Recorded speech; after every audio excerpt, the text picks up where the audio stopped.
বকেয়া বেতন ভাতার দাবিতে রাজধানীর মহাখালী তেজগাঁও সড়ক অবরোধ করেছে গার্মেন্টস শ্রমিকরা। এ নিয়ে আরো জানাতে যোগ দিচ্ছেন আমাদের সহকর্মী মাহিমা হোসেন। মাহিমা, কখন থেকে এই অবরোধ শুরু হয়েছে? শ্রমিকদের মূল দাবিগুলো কি কি আসলে? আমি এই মুহূর্তে রয়েছি রাজধানীর যে মহাখালী বাস টার্মিনাল এলাকাটি রয়েছে, আমি ঠিক সেই এলাকাটিতেই রয়েছি এবং এখন কিন্তু এখানে যে গার্মেন্টস শ্রমিকরা রয়েছে অর্থাৎ নাসা গ্রুপের প্রায় ৫ শতাধিক ৫০০ যে গার্মেন্টস শ্রমিকরা রয়েছে তারা কিন্তু এখানে যে সড়ক রয়েছে তা অবরোধ করে রেখেছেন। এবং এক্ষেত্রে কিছু তথ্য যেমন জানাতে চাই, সেটি হলো যে আসলে যেহেতু এটি অত্যন্ত ঢাকার সবচেয়ে গুরুত্বপূর্ণ একটি এলাকার মধ্যে একটি, তো ফলে দেখা গিয়েছে কিন্তু এখানে আমরা যখন এই পথে আসছিলাম তখন আমরা লক্ষ্য করেছি প্রায় ১.৫ কিলোমিটারেরও বেশি রাস্তা কিন্তু এই যানজটের কারণে, এই অবরোধের কারণে যানজটে পড়েছে, অর্থাৎ যানজটের সৃষ্টি হয়েছে এখানে। এবং একই সাথে এখানে যারা রয়েছেন এখানে যারা এই আন্দোলন করছেন, সেই আন্দোলনকারীদের সাথে আমরা কথা বলেছি, তাদের কি দাবি দেওয়া রয়েছে এবং কি কারণে তারা অবরোধ করেছেন সে বিষয়ে জানতে চেয়েছি। আসলে যেমন তারা বলছেন, আসলে যে ঈদের ছুটির পরে তাদের যে গার্মেন্টসটি রয়েছে সেটি বন্ধ হয়ে যায় এবং ফলে কিন্তু তাদের যে বেতন সেটা কিন্তু এখনো পরিশোধ করা হয়নি। ফলে সেই বেতন, বকেয়া বেতনের এবং আরও কিছু যাদের যে পাওনা রয়েছে সেই দাবিতে কিন্তু তারা এখানে জড়ো হয়েছেন এবং সড়কপথ অবরোধ করেছেন।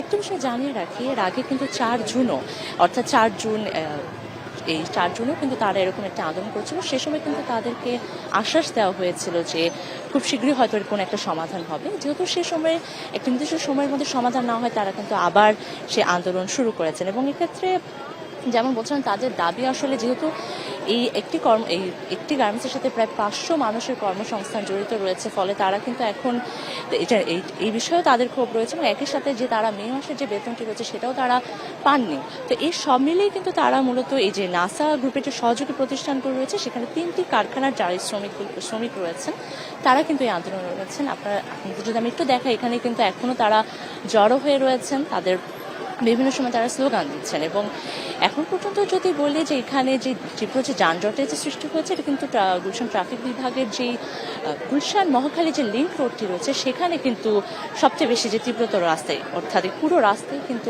এক প্রকার যানজটের মধ্যে পড়ে গিয়েছে।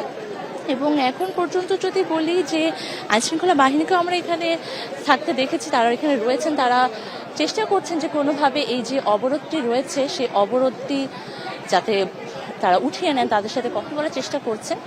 তো এই ছিল আমার কারণে সাধারণ মানুষের ভোগান্তি কেমন দেখছেন? মহাখালী যে বাস টার্মিনাল থেকে শ্রমিকদের আন্দোলনের সর্বশেষ খবরাখবর। মাহিমা, জানতে চাচ্ছিলাম যানজটের কারণে সাধারণ মানুষের ভোগান্তি কেমন দেখছেন? যখন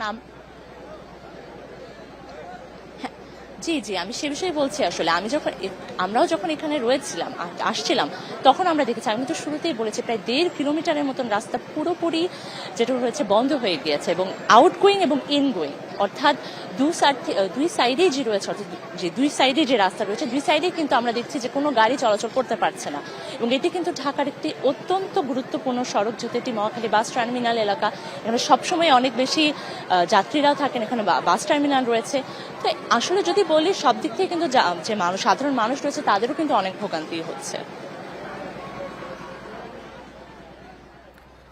রাজধানী মহাখালী তেজগাঁও সড়ক অবরোধ করেছে গার্মেন্টস শ্রমিকরা, সেটি জানাচ্ছিলেন আমাদের সহকর্মী।